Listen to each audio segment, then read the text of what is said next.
जी अस्सलाम वालेकुम। मैं हूँ अल्ताफ़ बलूच और ये मेरा पहला व्लॉग है। सबसे पहले आपसे रिक्वेस्ट है कि मेरे यूट्यूब चैनल को सब्सक्राइब करें और घंटी का बटन भी दबाएं ताकि बर वक्त अपलोडेड वीडियो आप तक पहुंच सकें। आज हम दो मौज़ूआत लेकर आपके सामने आए हैं। पहली बात यह है कि पहला मौज़ू बलूच यकजहती कमेटी की जो धरना थी इस्लामाबाद में और उसके साथ साथ शोहदा फाउंडेशन नामी तंजीम की एक धरना थी, इस हवाले से इनको कंपेयर करेंगे। और दूसरा मौज़ू हमारा है ज़िला कीच में जो आम इंतखाबात 8 फरवरी को होने जा रहे हैं, उस पर भी थोड़ा निगाह डालेंगे, उस पर भी नज़र डालेंगे कि क्या हो रहा है कीच में। सबसे पहली बात यह है कि डिस्ट्रिक्ट कीच से उठने वाली एक तहरीक जो बालाच मौला बख्श के कत्ल के बाद शुरू हुई, इसने लॉन्ग मार्च की शक्ल इख्तियार की और 10-12 दिन तुर्बत मेन चौक पर ये धरना जारी रहा। और तुर्बत में मौजूद धरने का सिर्फ एक डिमांड था। जब तुर्बत में 10-12 दिन वो धरना बैठी रही तो उसकी एक डिमांड थी, एक मुतालबा था कि जिन्होंने बालाच मौला बख्श को कत्ल किया है उनको FIR किया जाए। गो के बाद FIR भी हो गई, लेकिन पहले 2-3 दिन में अगर FIR होती तो शायद ये लॉन्ग मार्च में तब्दील होकर इस्लामाबाद तक ना पहुंच पाती। तो ये धरना तुर्बत से होता हुआ बलूचिस्तान भर से और पंजाब के मुख्तलिफ अज़ला में होता हुआ जहाँ बलूच आबादियाँ हैं वहाँ होता हुआ इस्लामाबाद बिलाखिर पहुँच गई। इस्लामाबाद पहुँचने पर धरने की इस्तकबाल वहाँ की इंतज़ामिया ने, पुलिस ने की और उन पर लाठी चार्ज किया, उनको डिपोर्ट करने की कोशिश की, उन पर वाटर कैनन भी फेंके गए। इसी तरह जो ख़वातीन थे वो भी जेल में, उनको जेल भी मुंतकिल किया गया, जो बच्चे थे उनके साथ उनको भी मारा पीटा गया। तो इस दौरान अजीब एक मंज़रनामा था। हम देख रहे थे कि अपने रियासत के अपने शहरी अपनी इंतज़ामिया के हाथों पिट रही है। हर तरफ से इंसानी हकूक़ की तंजीमों ने, सब ने इस अलमनाक वाक़े की मज़म्मत की। जैसे तैसे वो धरना वहाँ बैठ गई, धरना नेशनल प्रेस क्लब इस्लामाबाद के सामने धरना बैठ गई। और वहाँ धरने के दौरान इस्लामाबाद के मुख्तलिफ सियासी हलके हैं, वहाँ सिविल सोसाइटीज़ है, वहाँ की इंटेलेक्चुअल्स हैं, उन्होंने इस धरने को भरपूर सपोर्ट भी किया।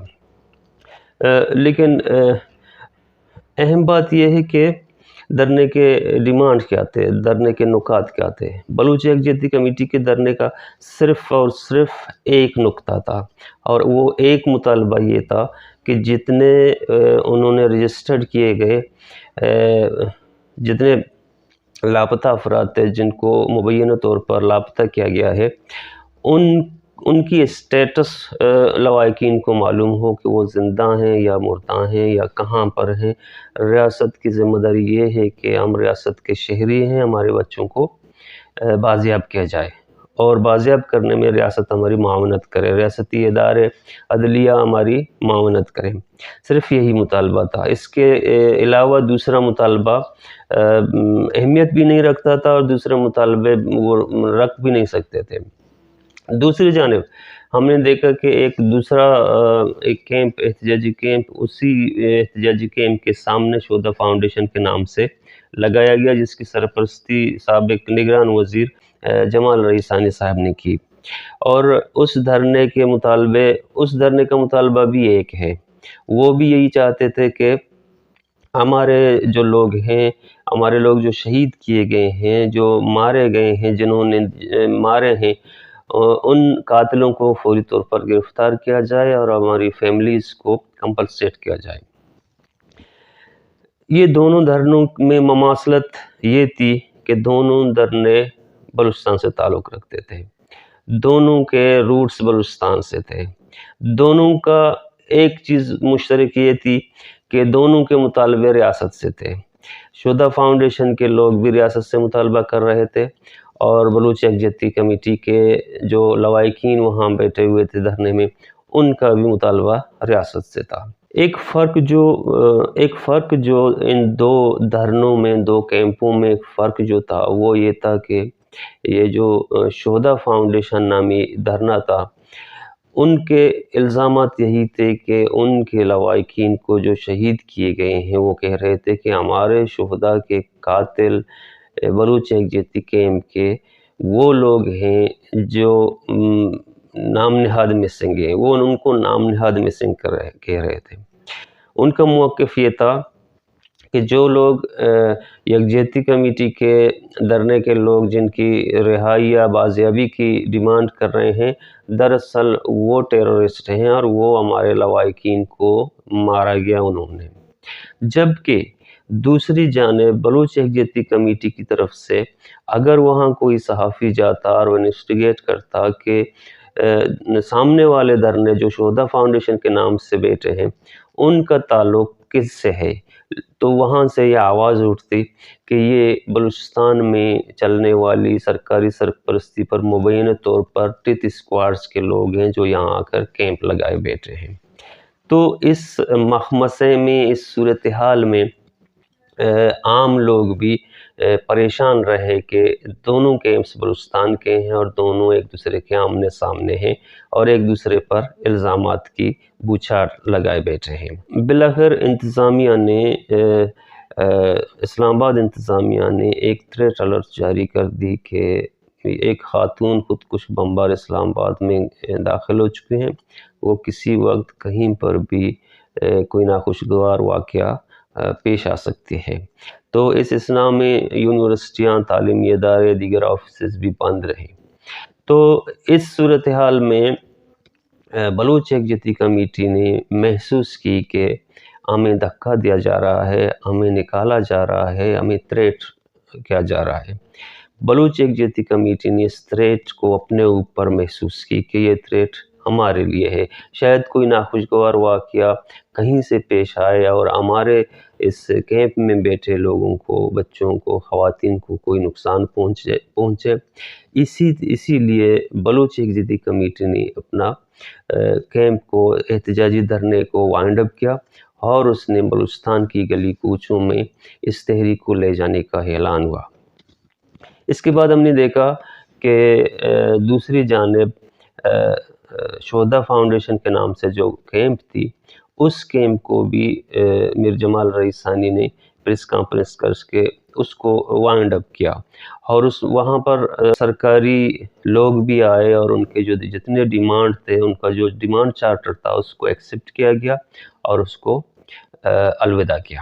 مذکورہ صورتحال میں اسلام آباد کی جتنے سول سوسائٹی تھی، اسلام آباد کے جتنے انٹلیکچوئلز تھے، خاص طور سے بلوچستان میں یہ پیغام آیا کہ وہ بھی مظلوموں کی آواز بن سکتے ہیں، وہ بھی مظلوموں کا ساتھ دے سکتے ہیں، کیونکہ 50-60 دنوں میں بلوچ یکجہتی کمیٹی کا جو کیمپ ادھر اسلام آباد میں رہا، وہاں پر انہوں نے بہت سپورٹ کر دی۔ 50-60 دنوں میں جو بلوچ یکجہتی کمیٹی کی جو لاپتہ افراد کے لواحقین تھے اور وہ وہاں پر بیٹھے رہے اس کیمپ میں، اس دوران یہ تاثر آیا کہ پنجاب کی انٹلیکچوئل، پنجاب کی سول سوسائٹی بلوچستان کے ان مظلوموں کا ساتھ ہے۔ لیکن جب یکجہتی کمیٹی نے اپنا احتجاجی کیمپ وائنڈ اپ کیا تو انہوں نے یہ اعلان کیا، ڈاکٹر مہرنگ بلوچ نے اسپیشلی یہ اعلان کیا کہ پنجاب کے جو دانشور ہیں، جو انٹلیکچوئل ہیں، جو روشن فکر لوگ ہیں جنہوں نے ہمارا ساتھ دیا ہے، ان کا امتحان اب شروع ہونے والا ہے، کیونکہ ان کو خدشہ ہے کہ بلوچ یکجہتی کمیٹی کے لوگوں کی پروفائلنگ ہوئی ہے اور ہمیں اب جب اسلام آباد سے بلوچستان پہنچیں گے تو ہم پر کریک ڈاؤن ہو سکتا ہے، ہمیں نقصان پہنچ سکتا ہے۔ تو اگر ایسا ہوا تو تب پنجاب کے ان دانشوروں، ان انٹلیکچوئلز جنہوں نے ہماری اسلام آباد میں हमारी सपोर्ट की है, जिन्होंने इस्लामाबाद में आकर हमारे साथ हमदर्दी की है, उनका इम्तिहान तब शुरू होगा कि वो किस हद तक हमारा साथ देंगे। हमारे ऊपर मुबैना होने वाले जो क्रैकडाउन की पेशिंगोई जो डॉक्टर महरंग ने की थी, उसके बाद वो कितना हमारा साथ देंगे। तो बलूच यकजहती कमेटी का यही मानना है, यही कहना है कि असल इम्तिहान अब शुरू होने वाला है। अभी हम अपने दूसरे सेगमेंट की जानिब जाते हैं कि आम इंतखाबात जो 8 फरवरी को होने वाले हैं।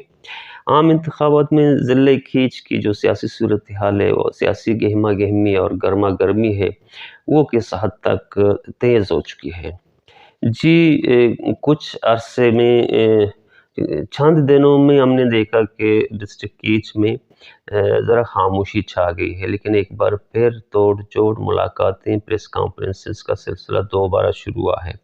इत्तेहादें बन रही हैं, शमूलियतें हो रही हैं, लेकिन दरमियान में जब ज़िले कीच में तुर्बत शहर के अंदर जब मुस्लिम लीग नून के NA 259 के उम्मीदवार साबिक सूबाई वज़ीर और सेनेटर मीर मोहम्मद असलम बुलैदी पर जो मुबैना उस पर दहशतगर्दाना हमला हुआ, तो उसके बाद मीर असगर रिंद जो कि पीपल्स पार्टी के उम्मीदवार हैं, उनके घर पर हमला हुआ।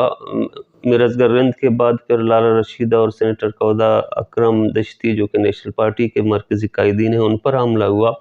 तो हमने देखा थोड़ा माहौल में एक बार फिर सर्दी आ गई, एक बार फिर सरगर्मियाँ मांद पड़ गईं।